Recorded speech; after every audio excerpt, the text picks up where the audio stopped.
Ang atong Ginoo wala sad siya dawata kaniadtong tao pa siya diri sa kalibutan gi salikway.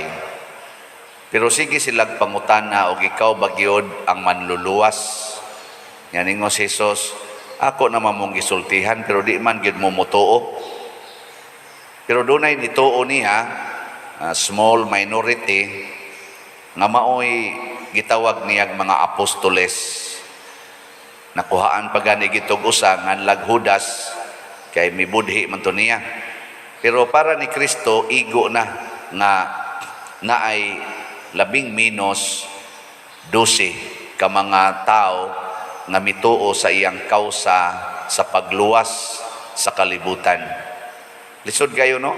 12 ka tao unya luwason ang tibuok kalibutan nya siya wa kaabot og pila man ang terminos usa ka presidente 6 years. Ang iyang termino murag terminos barangay kapitan.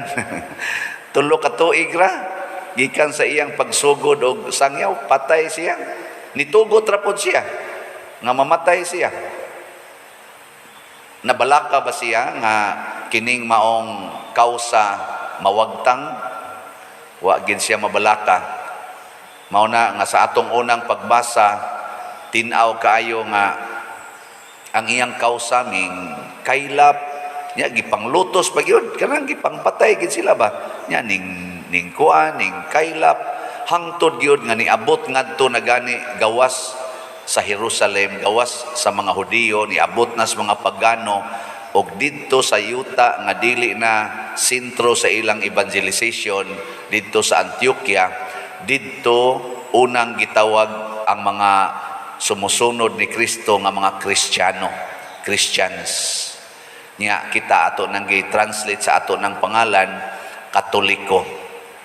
Pasabot mulukop sa tibuok kalibutan. Unsa man tong espiritu nga naa ni Kristo o ang espiritu nga naa sa mga tinun-an nga bisag jutay ra sila ning kuan man ning tubo magmayo niya gipaningkamutan pag yung patay. Dili ra ba ordinaryo ang mga taong naningkamot pagpatay, mga pangulong pari, mga pangulo sa mga Hudiyo, mga emperor. Mao'y ning kuan, ning patay nila, pero imbis mamatay, ning daghan og maayo. Ang nasilang kasing-kasing is the Holy Trinity. Ang kanibang kahiusa sa Ginoo, usa ka Dios, 3 ka personas, the Holy Trinity. Unang ug ako ning i-relate sa resulta sa election karon, kusog kaayo ang espiritu sa unity. Dili ko maingon tungod ni Bongbong Marcos or tungod ni Sara, pero ila magong gisagop ang kanibang gitawag natog pangandoy or gugma sa kahiusa, unity. Matod pa ni Kristo, ang nasod nga magpunay away malusno. Ang pamilya nga magunay away malusno. Ang parokya nga magunay away malusno. Pero kung magkahiusa, ang sa may hitabo, mulambo. Matod pa niya, ako ang punuan sa paras, kamo akong mga sanga. Magpabilin gani mo nako, mamunga gyud mo og daghan. Pero mawa kay mo nako, sabi hitabo, malaya mo og isugnod. Katubitang pagdamag sa bagyong Udit, daghan man kay nangabali nga mga sanga ato, dagkong sanga, kanaging ato diya kilid, mga kahoy, nangabali, tingdagkuag sanga sambag, dako pas lawas dako, puspos in town. Nangalaya gito sila. Pero tanawa ang nahibilin. Bisan pag hapit gipanitan sa hangin, hurot gyud tanang dahon, pero tanawa karon. No? Awa mo tanaw? Awa, di ba nanahon na? Nanahon ngano man, wa man mabuwag sa punuan. Ana. Dili tingali ko muingon nga sayop ang maong mga kahimtang, pero amazing lang ba nga Kining unit team, labi na gid si BBM, Bongbong Marcos, murag ang pagyubit, ang pagpasangil o ang tanan nga mga judgment ngadto niya pulos gyud negative. Kawatan, anak sa diktador, tax evader, ang sa panang uban diha, basta kaning tanan yung negative nga gipahamtang ngadto niya. Ako na lang ning isulti karon, wa man ko magtabi-tabi anis una, pero naka-appreciate gyud ko sa iyang batasan nga mura siya og si Kristo nga ang tanan nga mga kanang pagtulisok, tanan nga pasangil, hangtod na lang nalansang siya sa cross, sige lang yapong pasangil, pero wa gyud bisag usa ka pulong nga migawa sa iyang bakba nga nasuko siya, nga mireklamo siya, nga mingbahos pod siyang atake, wa gyud. Motong ang basa pa lang nako sa iyang kinaiya nya niabot sad nga rin ni Inday Sara nga nagkahiusa sila anang positive campaigning, nakaingon ko kanilawom kay nigdot ato pa lang pagsugod pa lang nila ba lisod kay ni kuanon, lisod kay ni buntogon. Pragod anang lalaki manguyab sa babae nga ingnos babae, bati ni mugnaom, bati ni mugnaom, kapobre nimo, kabugo nimo, animal nimo, ana ba nya ang laki di ra gyud magtingog, ana ra gyud, ana ba nya sige lang yung dot-dot, ana no. Oy adugay matukhangan ginang bayhana. Mudot mudot na pragod na mga asawa sige kulatas bana sige ikaw bana ka ikaw pistiha ka na kay nasuko lagi ang bana di ra gyud magtingog anap tamparuson di ra gyud magtingog magsige ra gyud ingon I love you ana love you ka diya patyon ti kang buanga ka na ana oy di nadang tagbuntag oy matukhangan gina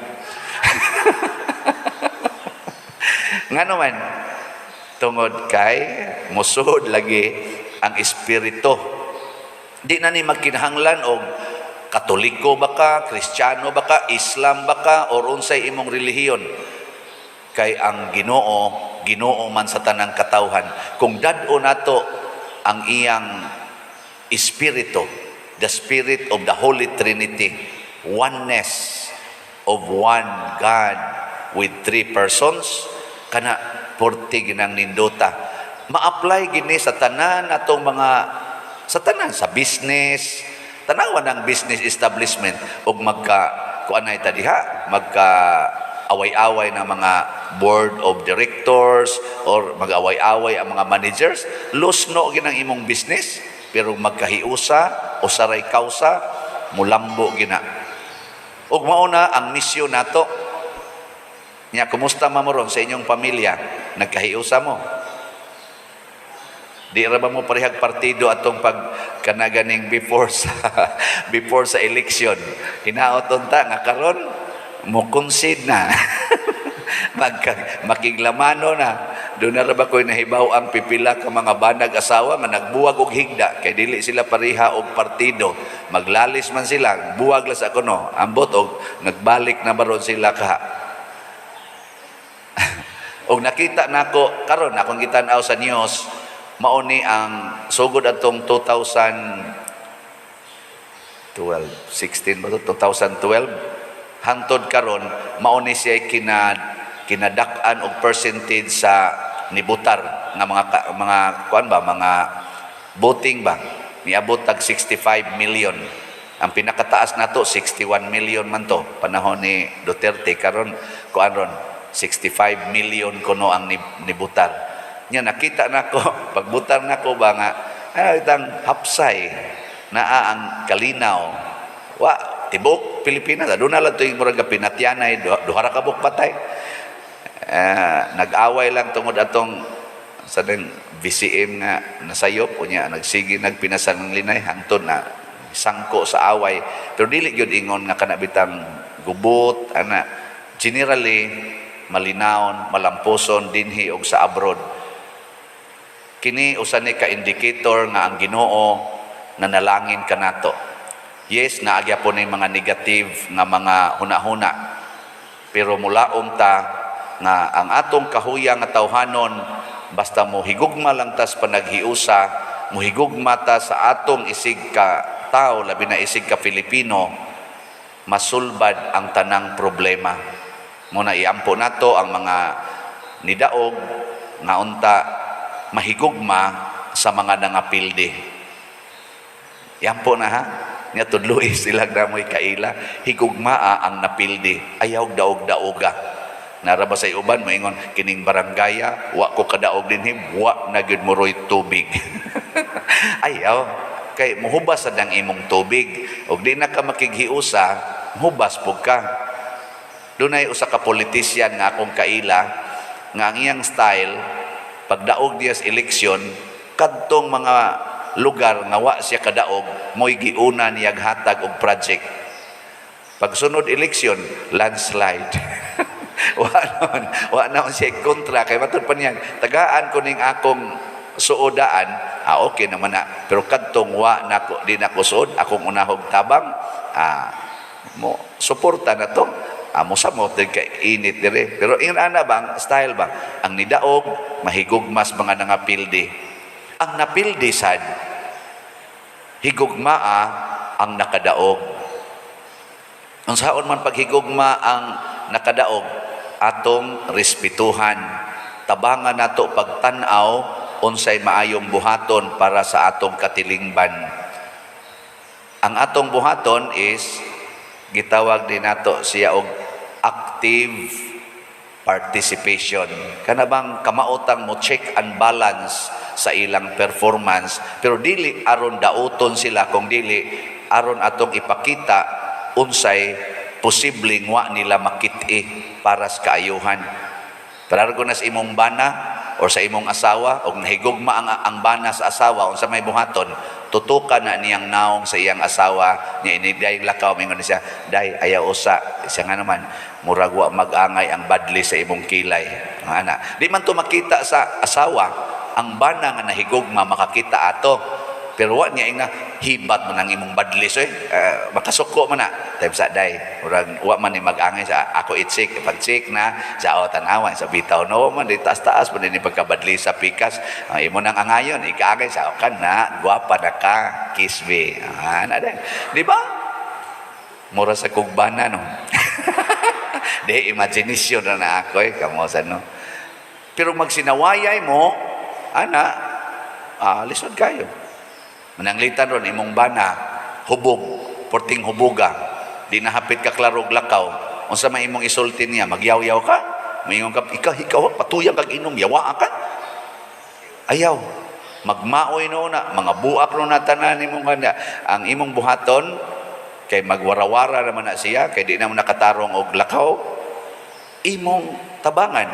Diri-diri, agbay na ko, be. Kay ako kang tabangan, aron makatarong kag lakaw. Mana din na imong bana, believe jud ko ani akong asawa gyud, buutan kaayo. Ay naman imong kwarta siya, horot na. Nya, sa may naitabo siya, napay utang dito. Ana, mingon din imong asawa, sige lang, ning kamot lang ko og magpanglaba kay ako nang bayaran. Oh, nindota no. Mana mo? Lingo-lingo na mga yawan-on ay. Mao na atong buhaton aning nidaog, ato silang pakitaon ba nga niay diri kuwang nya sa mahigugmaon og respectful way atong ipresentar kanila unsay kuwang. Haron posible nga maapil sa ilang agenda sa paghimo sa kauswagan. Dili ba mahibilin? Ug mao ni ang tinuod nga unity or unit team, ang teamwork sa tao ug sa Ginoo. Ang teamwork nga nagikan sa kasing-kasing nga mahigugmaon, maalagaron ug kamaong muantos alang sa kaayuhan sa tanan. Matud pa sa atong tubag sa Salmo, unsa to? Tanang mga nasod. Nindot kay no? Kamong tanang mga nasod, dahigan ninyo ang Ginoo. Ato sa ning isulti sa mga nidaog karon, daygan ninyo ang Ginoo aron ang tibuok natong nasod sa Pilipinas makamaosang mudaig sa Ginoo, dili mahimong yawanon. Nindot ta.